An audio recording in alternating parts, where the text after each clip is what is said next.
Olá a todos, salve Maria. Pessoal, Frisca aqui. Dessa vez eu tô sozinho aí, né? Vou estar gravando os vídeos individual, o Arena, né? O Edenilson também vai estar gravando outros aí. E dessa vez nós vamos estar fazendo uma resposta ao Iago Martins, né?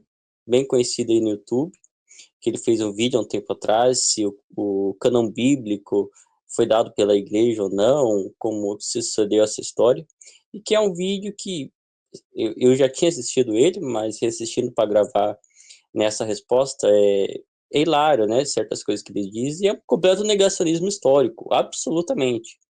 Né? Ele inventa uma teoria muito louca aí, que é baseado na fonte que ele vai dar, mas enfim, eu vou estar mostrando para vocês. Então, segundo vídeo do canal, aí eu vi que vocês já estão assistindo bastante, né? O primeiro vídeo, o pessoal assistiu, eu estou feliz com isso, né? Apesar de ser o primeiro vídeo do canal, já deu aí já pegou algumas visualizações e eu espero que cresça cada vez mais, né? Mas, pessoal, para não me alongar muito, vamos começar o vídeo aí, né? Para vocês darem uma olhada no que vai dizer o Iago Martins e como vocês verão que as coisas que ele fala não tem sentido nenhum e são facilmente refutadas, facilmente.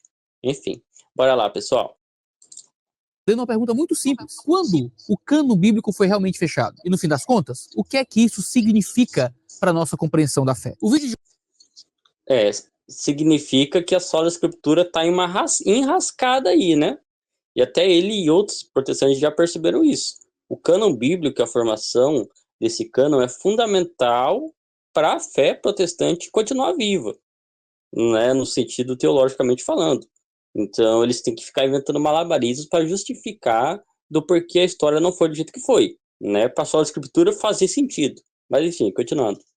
de hoje talvez seja um pouco pesado, cheio de referências aos pais da igreja. Então continue por sua conta e risco, mas eu te garanto, vai ser um material importante para nos livrar dos ataques daqueles que tentam fazer parecer que Deus não guiou o seu povo por meio da escritura durante os primeiros séculos do cristianismo. Então, vocês percebam o que eu falei. Esse vídeo aqui, esse negacionismo que ele faz, é para defender a sola escritura no final. Ele não está interessado na história da formação do cânon bíblico, ele está interessado em dar justificativa para a sola escritura existir, né? Enfim, continuando.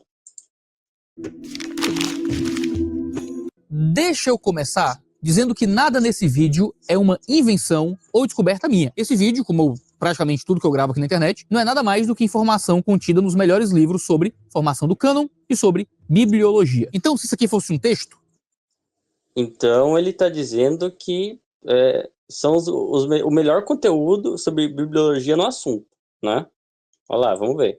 Ia ter nota de rodapé em tudo que eu dissesse. Mas como é um vídeo, eu não tenho como ficar dizendo isso aqui foi do livro tal, isso aqui tirei do livro tal, que aí o vídeo ia ficar intragável. Então considere que cada linha do que eu vou falar aqui foi tirado de algum lugar de o Novo Testamento. Então você percebe, pessoal, ele dá essa desculpa, sabe por quê? Porque daí ele não precisa provar as coisas que ele está falando.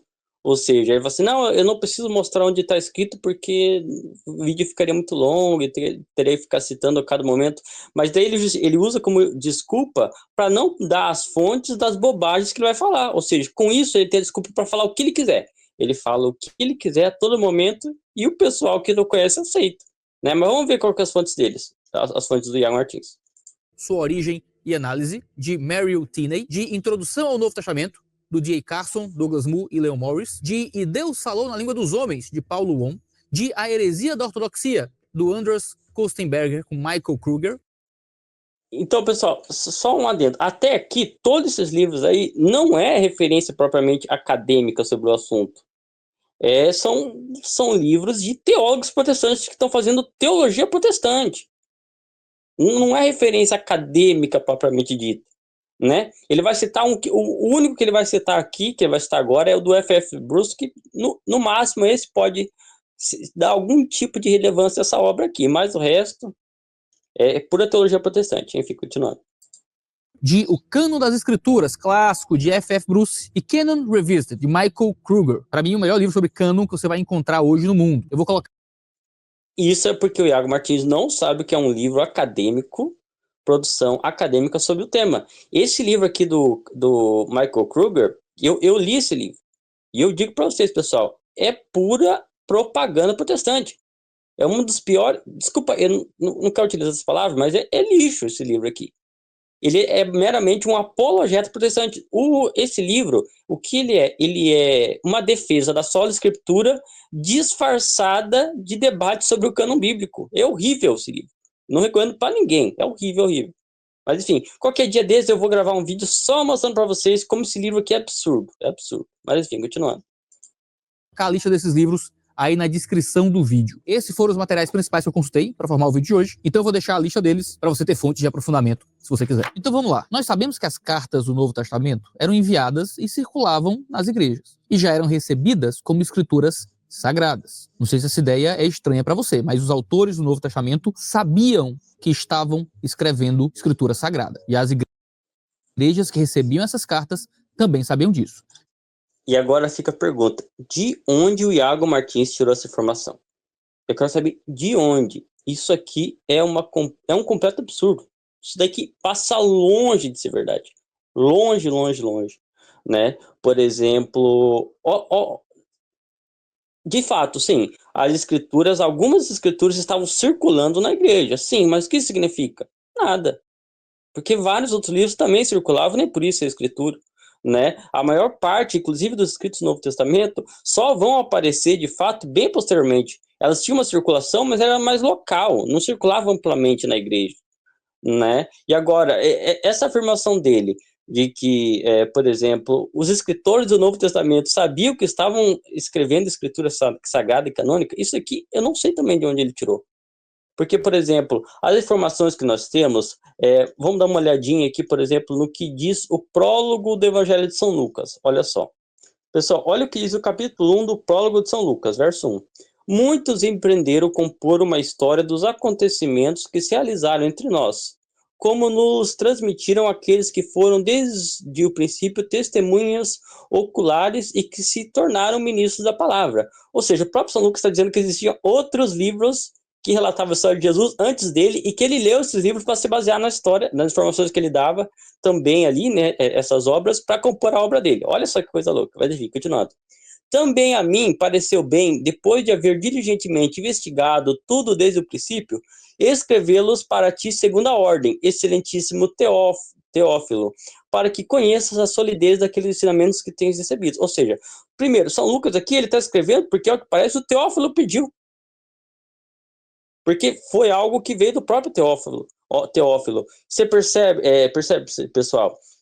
Isso aqui parece ser uma justificativa de quem considera aquilo que ele está escrevendo como escritura sagrada, algo que as pessoas têm que basear a fé só nisso que está escrito aqui, por aí vai.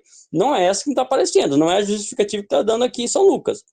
São Lucas não está demonstrando que ele pretende escrever uma autoridade canônica que as pessoas acreditem naquilo com verdade e fé. Não me parece. Né? O outro livro, por exemplo, que a gente cita, por exemplo, livro de Evangelho de São João, capítulo 20, verso 30. Ó. Fez Jesus na presença dos seus discípulos ainda outros milagres que não estão escritos nesse livro. Mas esses foram escritos para que creais que Jesus é o Cristo, Filho de Deus, e para que, crendo, tenhais a vida em seu nome. Ou seja, ele está falando o seguinte, olha, não, eu fiz esse evangelho para relatar os milagres de Jesus Cristo. E você crendo dos milagres dele, você crê o Messias, e crendo que ele é o Messias, você tem a vida eterna. Não me parece que ele está escrevendo uma obra para dizer o seguinte, olha, não, isso daqui é a palavra de Deus e vocês vão basear a tua doutrina nesse livro aqui. Não me parece, né? Enfim, o Iago Martins, de novo, ele cita coisas que ele não consegue provar. Outra coisa, por exemplo, ele disse que quem recebia os livros também acreditava que aquilo ali era canônico, escritura sagrada, canônica. Eu não sei de onde também ele tira esse tipo de informação, ele só vai citando coisas, citando. Enfim, mas vamos continuar, vamos ver se ele prova o que ele disse. Já existia uma expectativa clara de que esses textos eram canônicos. O cuidado que as igrejas tiveram em guardar, preservar e distribuir essas cartas mostra que havia algo especial nesses documentos. Se você quiser entender isso melhor, vai no nosso vídeo sobre sola escritura e expectativa canônica. Lá é o argumento. Então, Iago Martins, você só vai ter que explicar para a gente por que duas cartas de São Paulo, pelo menos que a gente conhece, se perderam.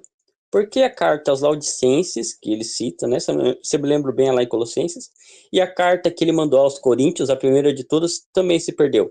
Se eles consideravam aquela escritura sagrada, né, desde o princípio, e se esforçavam em guardar aquilo e preservar, por que deixaram essas cartas se perder? Isso daí refuta o teu próprio argumento, que eles preservavam as cartas e por aí vai. E agora, e mesmo que eles se preservassem, de fato, preservavam muita coisa, o que isso implica na canonicidade daquele livro como escritura sagrada? Não faz sentido para mim, sabe? São conclusões que não seguem das premissas. Você percebe que ele dá os saltos lógicos, a falácia não sequitur, né? Enfim, continuando. Que os apóstolos sabiam que estavam escrevendo o Novo Testamento. Eles falam disso em suas cartas e as igrejas recebiam esses documentos como tal. É por isso que, no final do século I, os livros do Novo Testamento já estavam espalhados. Mas nem todos os cristãos conheciam todos logo de cara. Tá, estavam espalhados. De novo, você tem que provar isso daí que você está falando. Não me parece. Porque várias obras, inclusive eu vou estar mostrando para vocês posteriormente, de escritores do Novo Testamento, só vão aparecer muito posteriormente. Só vão vão ser citados pela primeira vez muito posteriormente. Então é complicado. Mas enfim, continuando. Em algumas igrejas, eles tinham algumas cartas. Em outras igrejas, tinham outras cartas diferentes. Algumas dessas cartas se perderam, mas algumas que Deus intentou que fossem preservadas para as igrejas posteriores ainda estão conosco no formato do Novo Testamento. Nem todo mundo sabe. Então isso você contradiz o teu próprio argumento anterior, que os cristãos preservavam, por exemplo, as cartas de Paulo. Se alguns documentos, você está mesmo atestando, se perderam, logo eles não preservavam tão bem assim. E se eles consideravam aquilo que eles estavam recebendo, por exemplo, as 2 cartas perdidas de São Paulo como escritura canônica e sagrada, como é que eles deixaram a escritura sagrada e canônica, a única verdade de fé deles, entre aspas, né, se perder? Pensa isso daí que você está falando, Iago Martins.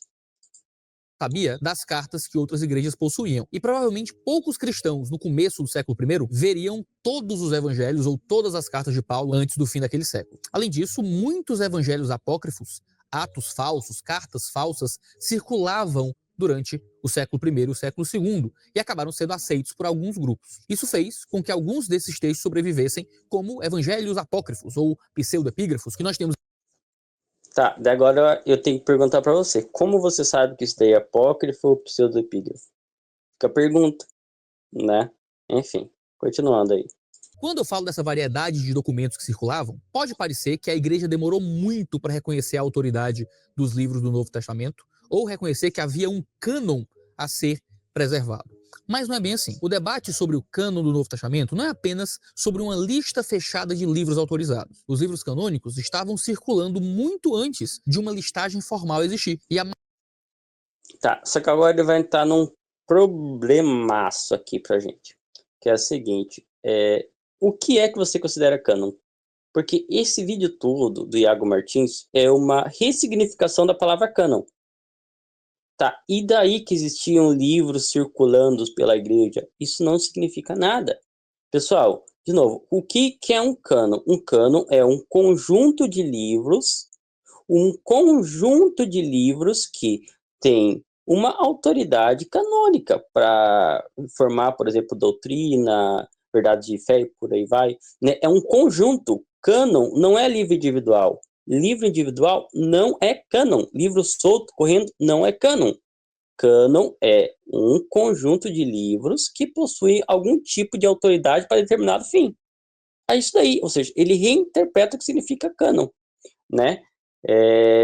Enfim, e outro ponto, pessoal, que eu vou introduzir agora para vocês. Não tem como os primeiros cristãos... Não, eu vou deixar um pouco mais para frente, vamos continuar daí. A maioria já era reconhecida oficialmente por toda a igreja e aceitos em grande parte dela. Desde o começo, havia uma mensagem reconhecida. Nunca houve um período em que os documentos apostólicos não fossem aceitos pela igreja em todo o mundo. Claro. O que o Iago Martins está falando aqui, pessoal? Ele está dizendo que os livros já eram canônicos desde o princípio, já eram reconhecidos desde o princípio. É sobre isso. Vamos ver, por exemplo, o que alguns historiadores acadêmicos, né, especialistas no tema, têm a dizer. Vamos ver. Pessoal, olha o que um dos maiores acadêmicos e referências sobre essa questão da formação do cânon bíblico, o John Knox, ele diz, né, na obra dele, Marcion and the New Testament. Prestem atenção. O Novo Testamento surgiu como uma criação consciente entre 150 e 175 depois de Cristo, que foi provavelmente o período de atividade mais vigorosa e influente de Marcião. A ênfase aqui está em criação consciente. A base para a crença de que o Novo Testamento como tal, ou seja, sua forma característica, foi deliberadamente criado e não meramente cresceu por si só, talvez já tinha sido indicada com clareza suficiente e muito desse livro irá confirmá-la ainda mais. Dizer que o Novo Testamento não existia em 150 depois de Cristo, que é a época de Justino Mártir, e existia em 175 depois de Cristo, na época de Irineu, é quase equivalente a dizer que ele foi conscientemente criado. As coisas não crescem tão rápido assim. A autoestima que anteriormente havia sido concedida aos evangelhos e a outros escritos cristãos primitivos, e o uso deles em serviços de adoração prepararam o caminho para o Novo Testamento, mas não explica o seu súbito surgimento como precisamente o que era. Algumas ocasiões, obviamente, deve ser encontrada. Alguma ocasião, obviamente, deve ser encontrada. Essa ocasião foi a canonização de Marcião de Evangelho e o Apóstolo. Ou seja, o que o John Knox está falando aqui? Ele está falando, pessoal, que não é meramente uma discussão antes do ano 175, não é que meramente existiam discussões para ver qual livro era canônico ou não. A noção de Novo Testamento não existia.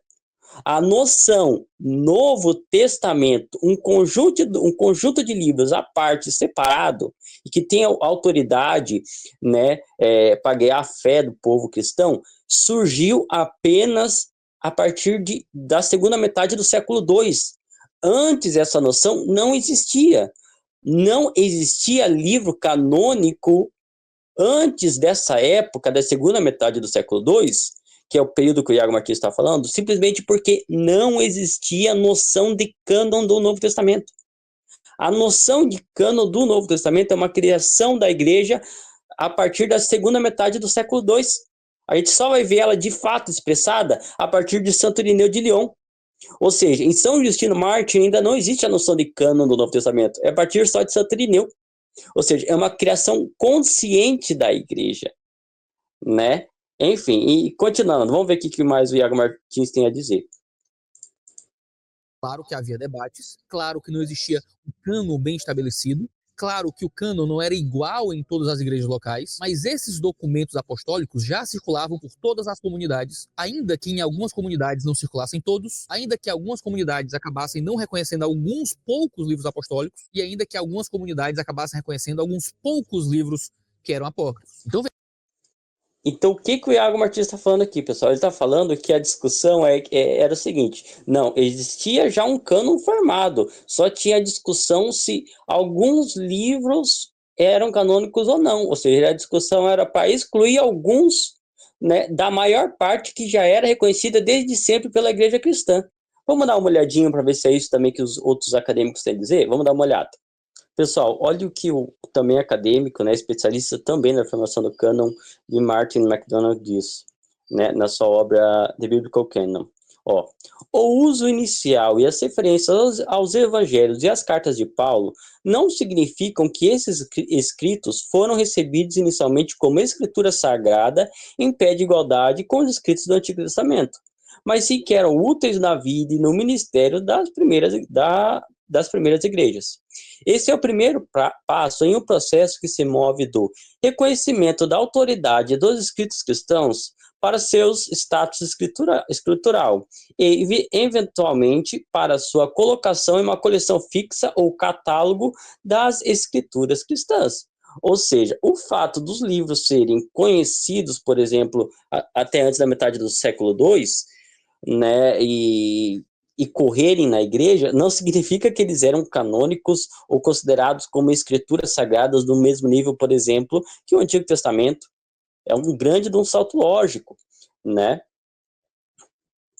Próximo, olha também que vai dizer o Lee Martin MacDonald, também sobre essa questão. Finalmente, mesmo que alguns dos escritos do Novo Testamento fossem reconhecidos como tendo o status de escrituras no segundo século, isso não é o mesmo que um cânon fechado das escrituras. O que está claro é que, com o reconhecimento da autoridade de certos escritos cristãos, o processo canônico estava em movimento, ou seja, isso antes da segunda metade do século II. Não é porque eles eram citados, não é porque eles existiam, não é que eles eram reconhecidos, até alguns, né, que eu vou citar posteriormente no Novo Testamento, sendo reconhecidos como escrituras, não quer dizer que eles eram canônicos. Ainda não era esse período. Enfim, então só um exemplo aqui, vamos continuar aí. Pessoal, olha que também, o também historiador e também referência no cânon bíblico, o acadêmico Bruce Metzinger também diz sobre essa questão aí, desse período. Ó. Para os primeiros judeus cristãos, a Bíblia consistia no Antigo Testamento e alguma literatura apócrifa judaica. Junto com essa autoridade escrita, havia tradições, principalmente orais, de ditos atribuídos a Jesus. Por outro lado, autores que pertenciam à ala helenística da igreja se referiam mais frequentemente a escritos que mais tarde vieram a ser incluídos no Novo Testamento. Ao mesmo tempo, no entanto, eles raramente consideravam tais documentos como escritura. Além disso, ainda não havia a concepção do dever de citação exata de livros que ainda não eram, em pleno sentido, canônicos. Consequentemente, às vezes, é extremamente difícil determinar quais livros do Novo Testamento eram conhecidos pelos primeiros escritores cristãos. Nossa evidência não se torna clara até o final do segundo século, diz Bruce Metzinger, né? Na sua obra The Canon of the New Testament.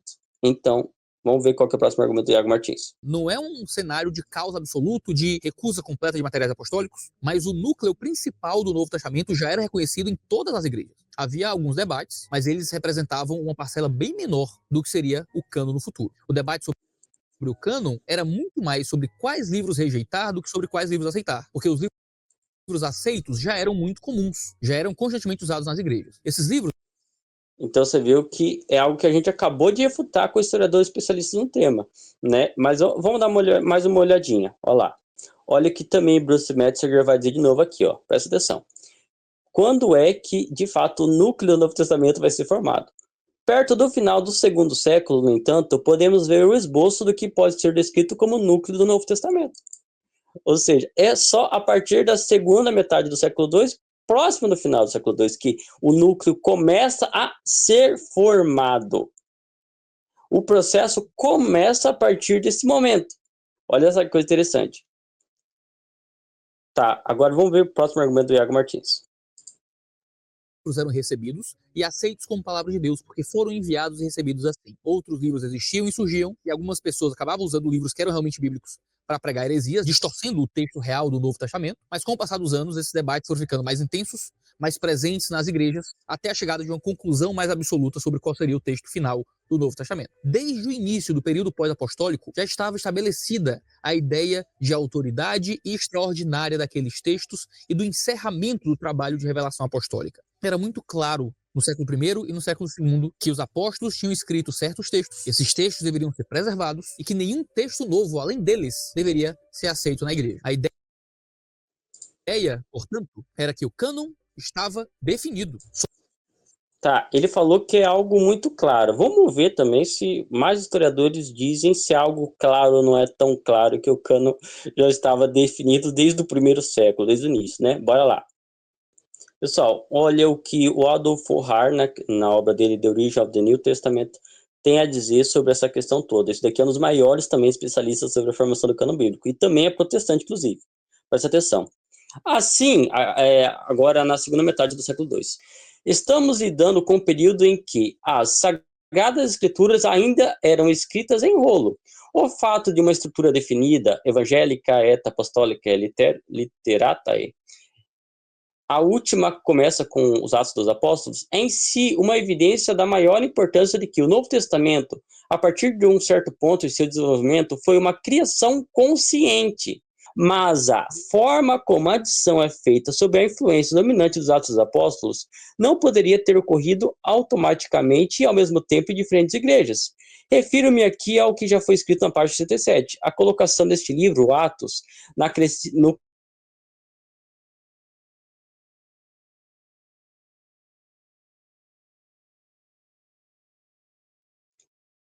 E, por tal ação consciente, o cânon começou a tomar forma como apostólico católico.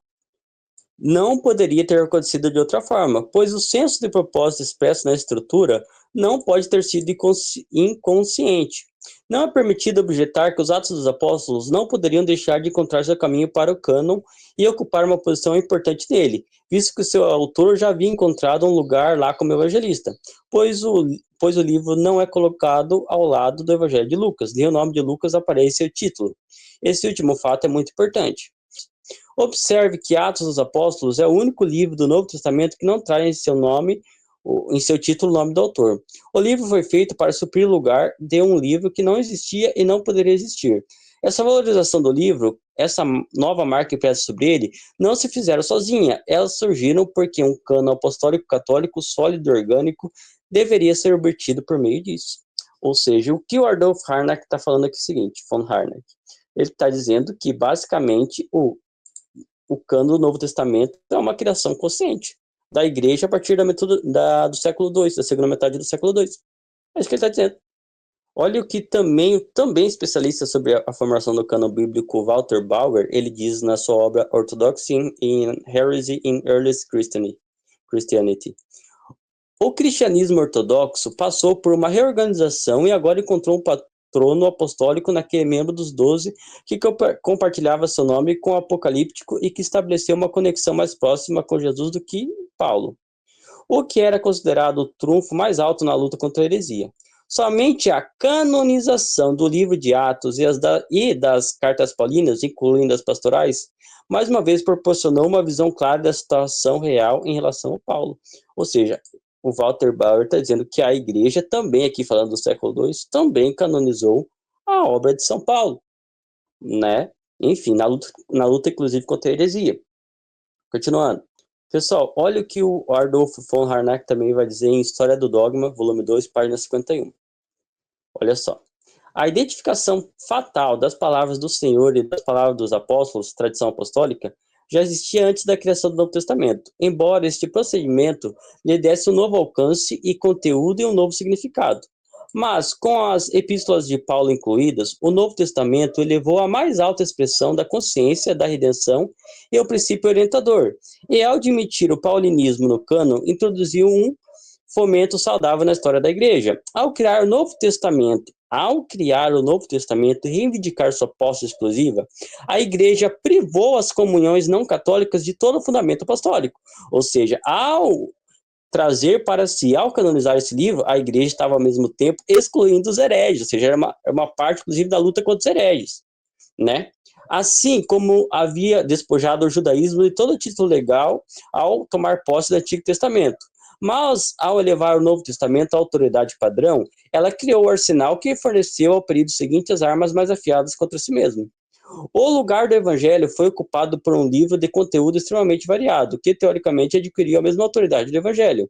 Ainda assim, a Igreja Católica nunca se tornou uma religião do livro, né? Enfim, e continua falando. Então, olha só aqui que o Adolf von Harnack está citando, né? Que foi uma criação da Igreja também da segunda metade do século II. E agora, por exemplo, o Lee Martin MacDonald, vamos ver o que ele vai dizer sobre o argumento do Iago Martins, que aqueles livros, desde o princípio, já tinham uma autoridade por si. Vamos dar uma olhadinha, olha só o que ele vai falar, ó. Nos primeiros 150 anos da história da igreja, nenhuma proeminência foi dada a um escritor do evangelho ou a um evangelho como documento escrito. Embora os evangelhos possam ter sido inicialmente destinados a ser usados ou lidos nas igrejas, junto com as escrituras do Antigo Testamento, eles não reivindicaram autoridade exclusiva, nem a adquiriram, pelo menos não a princípio, como visto na história de sua redação. Ou seja, não existia essa história de que desde o princípio eles já tinham autoridade e eram vistos como canônicos por si. Isso é absurdo. Olha aqui o Lee Martin MacDonald também vai dizer o seguinte, ó. Por volta do ano 200, uma coleção imprecisa de escritos cristãos que tinham como núcleo um ou mais evangelhos canônicos e escritos de Paulo havia atingido o status de escritura em muitas igrejas. Esse não era de modo algum um cânon fechado de escritos do Novo Testamento, embora para Ireneu apenas 4 evangelhos canônicos dentro da literatura desse gênero tivessem obtido status escritural amplamente reconhecidos na igreja. Ou seja, lá pelo ano 200, o único núcleo, o único tipo de literatura do Novo Testamento que era reconhecido amplamente eram os 4 evangelhos do Novo Testamento. O único, porque é o início do processo de canonização, né? Bom, bora lá, pessoal, vamos ver qual que é o próximo argumento do Iago Martins. Só havia um debate, ainda amplo, ainda por se concluir, e que qual cano era esse Exatamente. Por mais que as igrejas concordassem no núcleo principal de qual seria esse cânone. Pensa em Inácio de Alexandria, por exemplo. Inácio de Alexandria. Acho que ele está falando de Santo Inácio de Antioquia. Você percebe como o Iago Martins ele não tem a mínima noção do que ele está falando. E nem conhece Santo Inácio de Antioquia. Isso aqui ele deve ter tirado de algum blog que ele leu por aí. Tenho certeza absoluta. Enfim. De Alexandria, quando foi questionado por alguns homens, provavelmente judeus, que não acreditavam em nada do evangelho que não tivesse no Antigo Testamento, ele respondeu na Epístola aos Filadélfios. E eu tenho uma citação aqui. Mas, para mim, os arquivos, as fontes, são Jesus Cristo. Os arquivos invioláveis são a sua cruz e a sua morte e a sua ressurreição e a fé que vem dele. Os sacerdotes, igualmente, foram bons. Aqui os sacerdotes do Antigo Testamento. Mas, acima de tudo, eu me refugio no evangelho como a carne de Jesus e nos apóstolos como no presbitério da igreja. Aqui, o evangelho se manifesta como a carne de Jesus e os apóstolos se manifestam como o presbitério da igreja. Esse apelo aqui ao evangelho e aos apóstolos, com Jesus Cristo por trás de ambos, talvez tenha sido uma das primeiras manifestações que a gente tem preservada dessa busca pela origem da revelação de Cristo e dos apóstolos no Novo Testamento. Olha o que esse cara falou aqui. Meu Deus do céu. Ele não tem a mínima noção do que ele está falando. Ele está dizendo o contrário do que está dizendo a carta. Jesus Cristo.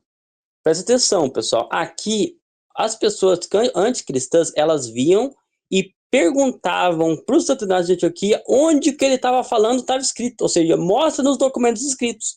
E o Santo Inácio de Antioquia, ele vai responder da seguinte forma. Não, para mim, os únicos documentos, arquivos, né, que importam é a carne de Cristo e o presbitério da igreja. Ou seja, ele está falando Cristo e a pregação apostólica. Ele está falando de pregação do evangelho. O evangelho proclamado, pregado, não está falando de escrito no Novo Testamento. Jesus, olha a distorção que esse cara fez, está dizendo o oposto que está dizendo a carta. Ele está falando, não é esses documentos escritos que se tem. O que importa para mim é a pregação, é o evangelho de Cristo proclamado, é a sua carne na Eucaristia, né? É o presbitério da igreja, a ordem eclesiástica. Jesus Cristo é muita desonestidade intelectual.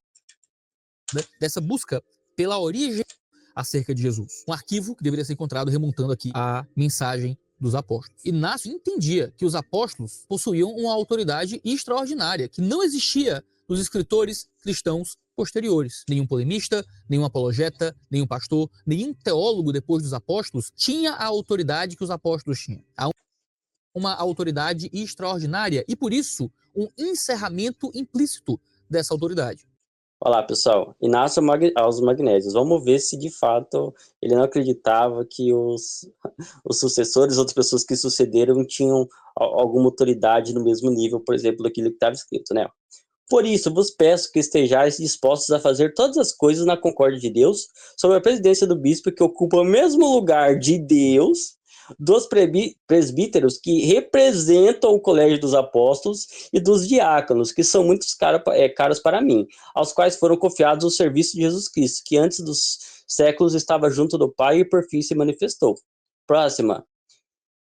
Que não haja entre vós e que não haja nada entre vós que vos possa dividir, mas unir-vos ao bispo e aos chefes como sinal e ensinamento de incorruptibilidade, ou seja, a tua salvação depende de estar unido ao bispo e clero.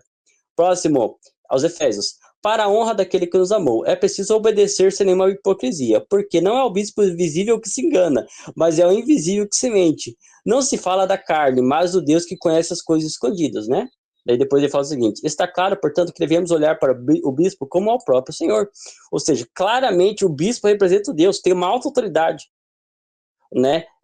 Ou seja, nesse período aqui de Santo Inácio, as escrituras do Novo Testamento não tinham essa autoridade que ele diz ter. Não tinham. O bispo é o representante de Deus. Você estar fora da unidade com o bispo era motivo de você perder até a tua salvação. Então, percebe-se que ele não conhece nada das epístolas de Santo Inácio. Ele poderia citar vários outros pais da igreja que seriam melhor para ele, mas citar justamente Santo Inácio de Antioquia prova que ele não conhece o que está falando. Justamente Santo Inácio. Enfim, próximo. Ou seja, a autoridade apostólica era dos apóstolos e daqueles que estavam ligados aos apóstolos. Seus textos eram seus textos. E nenhum texto a mais, além desses textos, poderia ser adicionado a esse construto inicial da revelação de Cristo Jesus. Os primeiros textos não poderiam ser escritos novamente, porque eles eram, obviamente, os primeiros. Os registros dos evangelhos feitos pelas testemunhas oculares não poderia ser repetido. Eles queriam voltar a Jesus e aos apóstolos. Então, nenhum texto posterior aos apóstolos poderia ser aceito como um texto apostólico. Aqui também enfrenta um problema muito sério nessa formação dele. Pessoal, academicamente falando, a gente sabe que as 3 epístolas pastorais, primeira, segunda, Timóteo e Tito, não foram escritas por São Paulo. Isso é basicamente consenso na igreja. É consenso que elas foram escritas no século II. E tem outros historiadores, como por exemplo o John Knox, que eu citei, né, também especialista no cânon, que ele vai colocar que as epístolas pastorais foram escritas também na segunda metade do século II para combater a heresia do Marcião.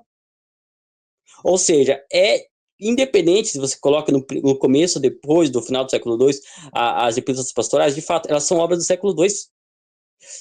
Por exemplo, a Segunda Pedro também sabe-se que Segunda Pedro é uma obra do século II também. Ou seja, são argumentos que derrubam a tese dele. De que não, escritos tinha que ser justamente lá do tempo dos apóstolos, tinha que voltar diretamente dos apóstolos. É algo que não cai, é algo que cai, não tem base. Os próprios, por exemplo, a epístola aos Hebreus, ninguém sabe quem escreveu. Por exemplo, o evangelho de Lucas e de Marcos são evangelhos escritos nem foi por apóstolos, foi por seguidores deles. Então, percebe como são argumentos que não têm base nenhuma?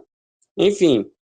Ou seja, para Inácio, em certo sentido, o cânon do Novo Testamento já estava fechado. Os livros que baseavam a fé da igreja já estavam definidos e não poderia ser adicionado nenhum outro livro a mais. As igrejas só não estavam preocupadas ainda em criar uma listagem ampla e absoluta de quais livros seriam esses, porque a igreja ainda vivia de modo muito orgânico, muito descentralizado e muito baseado em uma memória apostólica que era próxima. Os apóstolos tinham... Olha o que ele disse, pessoal. Para não falar tradição, ele falou memória apostólica próxima. Olha a desonestidade. Pessoal, deixa eu falar para vocês, vai ficar mais claro posteriormente, que eu vou explicar detalhadamente para vocês, mas é o seguinte, no século I e até a metade do século II, os textos do Novo Testamento basicamente não eram citados. Os textos do Novo Testamento não eram nem citados. Eles não viviam em cima do que estava escrito no Novo Testamento. Vai ficar mais claro para vocês adiante, mas até a primeira metade do século II, 150 mais ou menos, os textos nem citados eram. Percebe-se como que as coisas que esse cara aqui diz não tem sentido nenhum. É negacionismo histórico puro. Né? Enfim, vamos lá, continuando. Morrido há pouco tempo. A igreja ainda acreditava que poderia preservar a mensagem apostólica de modo puramente orgânico, o que se tornou um problema com o crescimento das heresias, o que cobrou respostas cada vez mais formais da igreja àqueles que deturpavam a verdadeira fé, incluindo deturpavam quais eram os livros enviados pelos apóstolos. Nas discussões acadêmicas modernas sobre o cânon, a gente fala muito pouco aqui no Brasil sobre o que realmente significa ter um cânon fechado. Embora a gente use esse termo principalmente para se referir às decisões da igreja no quarto século, de certo modo, o cânon já estava fechado muito antes disso. O cânon estava fechado a partir do momento que o último apóstolo morreu e escreveu o seu último texto. Agora, existe uma diferença entre o fechamento do cânon e o consenso eclesiástico. Olha que loucura isso daqui. O cânon já estava feito desde que o último apóstolo escreveu. Que loucura. É isso mesmo que ele fala. Pera, eu vou até repetir para ver se eu não entendi errado. O cânon estava fechado a partir do momento que o último apóstolo morreu e escreveu o seu último texto. Olha que loucura. Cara, repetindo o que eu falei. Marcos, Lucas nem foram escritos por apóstolos. Hebreus, ninguém sabe quem escreveu. As epístolas pastorais foram escritas no século II. Segunda Pedro foi escrita no século II. Como é que você vai falar que... primeiro, ele distorce que é cânon, livro isolado não é cânon. Repetindo, então não é porque eles escreviam um livro que eles consideravam aquilo ali, ou que aquilo ali era canônico por si. Não era, não existia a noção de cânon. Repetindo, não existia a noção de cânon, não tinha como ser canônico, se nem a noção existia, né, de Novo Testamento. De Novo Testamento, claro. Ou seja, e posteriormente, vou ter essas outras obras vão ser incluídas ali, mesmo se o argumento dele fosse verdade. Ou seja, não é verdade isso que ele está falando. Enfim.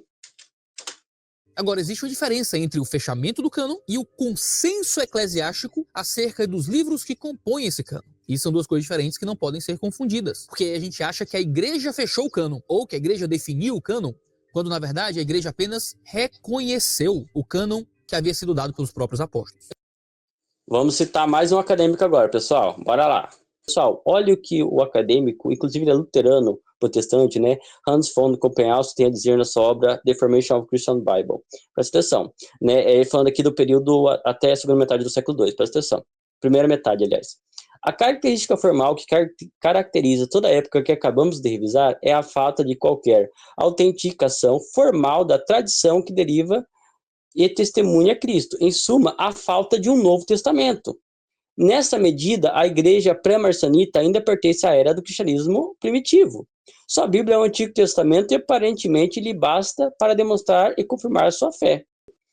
Os cristãos simplesmente sabem a verdade original. Ninguém se refere em seu apoio a textos e documentos, considerados como uma norma reconhecida e estabelecida. É certamente verdade que esse estado de confiança refletida no próprio estoque de crenças religiosas, ou seja, a tradição, não poderia durar para sempre, e parece parecer estranho que tenha persistido para sempre, por tanto tempo, né? Mas isso não nos dá direito de corrigir e reconstruir o curso real do desenvolvimento para se adequar à nossa própria fantasia impaciente. O que é decisivo é o testemunho das fontes existentes, não as extrapolações conjecturais que gostaríamos de fazer a partir delas. E o testemunho delas é inequívoco. Mas se nos 2 capítulos anteriores mostramos que a ideia de um cânone cristão normativo, daqui até até a primeira metade do século II, de uma nova coleção de escritos ou escrituras ainda não é encontrado em nenhum lugar, devemos agora explicar por que essa ideia surgiu de uma só vez com Marcião e apenas com Marcião. E, mais ainda, porque todas as suas implicações teológicas estavam lá desde o início de sua apresentação. A maneira como a igreja reagiu a esse desenvolvimento, criando um Novo Testamento, torna a prova completa. De todos os lados, convergimos para o mesmo resultado. A ideia e a realidade da Bíblia cristã foram obra de Marcião. A igreja que rejeitou a sua obra, longe de estar à sua frente nesse campo, de ponto de vista formal, simplesmente reagiu e seguiu o seu exemplo. E formou o Novo Testamento que a gente conhece hoje. Ou seja, o próprio, mais um acadêmico, referência no assunto protestante, afirma essas coisas que o Iago Martins diz, que o cano era formado, existia desde o primeiro século, é teoria da conspiração pura. Continuando, próximo argumento. Eu gosto muito do modo como o Fragmento Moratoriano, que é um texto cristão do segundo século, trata um texto apócrifo muito popular da época chamado O Pastor, escrito por um cara chamado Hermas, conhecido como o Pastor de Hermas. O Fragmento Moratoriano trata essa obra como obra que poderia ser lida na igreja, mas que era rejeitada como livro canônico. E a base para essa rejeição, olha só, era que o livro havia sido escrito muito recentemente. Em outras palavras, o autor do Fragmento Moratoriano demonstra a convicção de que os primeiros cristãos não estavam dispostos a aceitar livros escritos no segundo século ou depois, mas se de novo, então isso daqui tem o problema por várias obras serem do século II. Mas, pessoal, não é isso que o pastor Lerma disse. Olha lá, presta atenção, o que ele vai falar. Pessoal, isso daqui é o fragmento do Cânon Moratório, para quem quiser dar uma olhada na Early Christian Writings, né, esse site vai estar aqui, né, mas eu traduzi aqui para vocês, aqui, presta atenção. Olha só o que vai dizer sobre esse fragmento, né, em português. Ó. O pastor, além disso, Hermas, escreveu muito recentemente, em nossos tempos, na cidade de Roma, enquanto seu irmão, o bispo Pius, estava sentado na cadeira da igreja de Roma, e, portanto, também deve ser lido, mas não pode se tornar público na igreja para o povo, nem colocado entre os profetas, pois seu número é completo, nem os apóstolos até o fim dos tempos. Ou seja, o que ele tá falando? Ele não está falando que o cânon de Moratório não é canônico porque foi escrito muito recentemente. Não, ele só fala que Hermas escreveu muito recentemente em nossos tempos, né? Daí agora ele explica, né? E, portanto, agora, em que sentido ele está falando? Ele explica a obra, porque você tem que entender qual que é a lógica que o fragmento utiliza. O fragmento ele vai colocando várias obras e falando o seguinte, essas obras não são canônicas. Esse negócio aqui, e portanto significa que portanto ele existe porque foi escrito muito recentemente, não é isso que o texto está dizendo. O texto está falando basicamente o seguinte, olha, ele explica, foi escrito muito recentemente, né? Ele explica sobre o próprio fragmento e daí ele diz, e portanto deve ser lido. mas não tornado público. Não porque foi escrito muito recentemente, mas sim porque ele faz parte de uma obra, de uma lista de obras que não é canônicas que ele está citando nessa parte do texto aqui, né? Então, é a interpretação forçada do Iago Martins isso daí. Bora lá, próximo argumento. Restringiam a livros do período apostólico. Eles parecem ter entendido que a fase apostólica da história da redenção foi algo singular na história da igreja. O período em que os livros canônicos foram produzidos e nenhum livro extra poderia ser adicionado a esse escopo de revelação. Ou seja, isso significa que os textos apostólicos já estavam fechados e definidos. Nada novo estava sendo construído, nada estava sendo continuado. Logo, desse ponto de vista, o cano já estava fechado. Isso no início do segundo século. Depois disso, a igreja não estaria mais aberta para outros livros, mas estava envolvida em discussões sobre quais livros Deus tinha dado. Era uma discussão. De novo, mas você tem que provar o que você está falando, não adianta só falar, e que já foi amplamente refutado aqui. Bora lá. Passado, não uma discussão sobre o presente, não uma discussão sobre o futuro, era uma discussão sobre o que Deus havia feito antes, ou seja, qual foi o cânon que Deus nos deu, e não uma revelação sobre o presente, qual cânon nós vamos definir. Em outras palavras, não, antes da segunda metade do século II, essa discussão não existia. Não fazia, os cristãos não faziam qualquer questão de discutir essa questão. Essa questão ela começa a ser discutida só a partir da segunda metade do século II. Não é que está errado, é que nem existia essa noção. as convicções teológicas dos primeiros cristãos a respeito do papel fundamental dos apóstolos trazia a ideia inerente de que o cânon tinha sido fechado com o final do período apostólico. A definição formal desse cânon acontece apenas posteriormente por meio de uma série de debates. Mas a discussão era para perceber quais eram esses livros, não para construir, não para fornecer ou conceder qualquer coisa para esses livros. Não era conceder um status especial. A discussão era simplesmente para encontrar que livros eram esses. Por isso que não faz muito sentido quando alguns tentam argumentar, a igreja...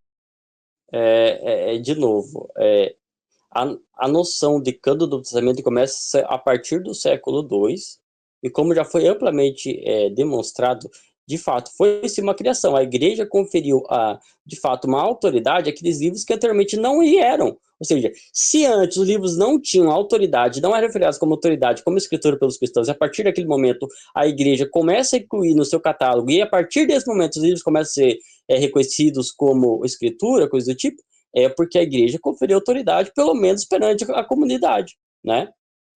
A Igreja Católica nos deu o cânon do Novo Testamento, como se uma instituição específica houvesse tomado uma decisão acerca do Novo Testamento. Porque o cânon do Novo Testamento é um dado histórico. O cânon do Novo Testamento é um dado da realidade, que não precisava de nenhuma instituição externa a ele para conferir-lhe existência, mas que existia por si só. Se nenhuma instituição houvesse. Eu digo isso porque uma listagem...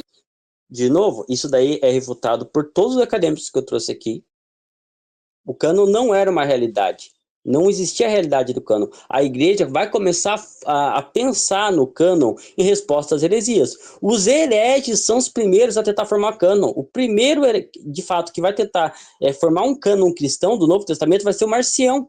Como eu já mostrei anteriormente, né? Por exemplo, o livro do John Knox, que é historiador, ele vai detalhar para vocês sobre esse assunto, né? Quem quiser dar uma olhadinha lá. Ele vai falar o seguinte, olha, o primeiro que de fato vai tentar trazer um cânon do Novo Testamento cristão é o Marcião, que era o herege. E a igreja, reagindo a essas heresias, como eu já mostrei aqui nas citações, ela começa a criar o Novo Testamento, a noção de Novo Testamento, né? específica, definitiva, formal do cânon, era uma inevitabilidade histórica, considerando o fato que Deus havia se revelado por meio de livros, esses documentos, esses escritos dados para as igrejas, recebidos pelas igrejas, já usados pelas igrejas. Tá, mesmo se você considerar que é uma inevitabilidade histórica, ainda assim, mesmo pode ser que o cânon seria uma inevitabilidade existir, mas não foi assim que aconteceu. O fato é que foi a igreja que criou. Independente se era inevitável que acontecesse, o fato é a igreja criou. E outro ponto, mesmo que, seguindo essa lógica, mesmo que seja inevitável, ainda assim os livros poderiam ser diferentes, o cânon poderia ser diferente. Daí a pergunta que fica para você é o seguinte, por que você aceita justamente esse cânon que foi feito pela igreja, definido pela igreja, esses mesmos livros, por que não falta 5, 10 livros a menos no cânon que você tem, como os hereges queriam no princípio, né, como eu vou expor mais detalhadamente à frente, né? Então você vê que são argumentos que não significam nada as coisas que ele diz, é pura retórica.